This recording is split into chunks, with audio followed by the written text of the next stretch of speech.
is wonderful. Did you get good feedback for your poster?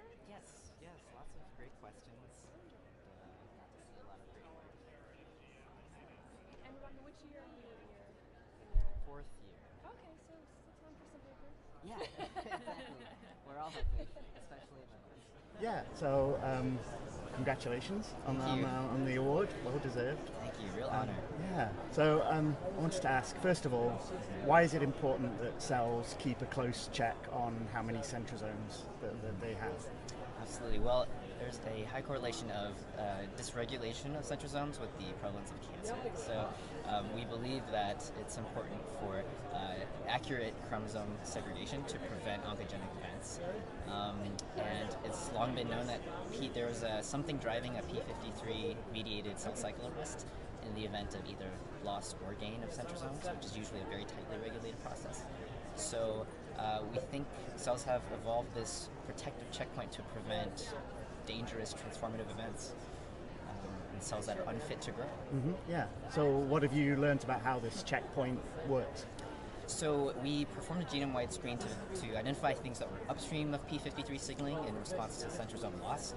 And we found, surprisingly, two components in addition to p53, and that one of them is a very well-known DNA damage protein, DNA damage response protein, but surprisingly, its role in response to centrosome loss seems to be completely independent of its well-known role. So that was a big surprise.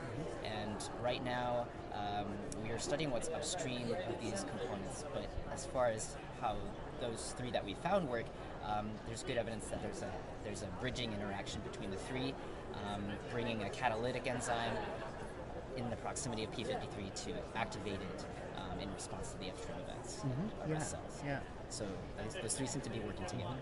And if I understand correctly, it might not just be centrosome loss that's activating this pathway, there might be other mitotic problems also. That's right. We found that those same three components are also required to arrest cells in response to the stress of a prolonged mitosis, which was observed many years ago, but no known mechanism was involved, was known to explain that observation. So for whatever reason, cells that spend a long time in mitosis are shut down and prevented from growing. And we think that is also a protective response, which happens to be mediated by the same three components that we found in our screen. So yeah, surprising. We think that this three-component signaling cassette might be a common axis that responds to multiple mitotic stresses. And we're currently studying how upstream mechanisms may function. Fantastic, yeah, well, congratulations again, thanks for talking to us. Thank you very much. Great. Appreciate it.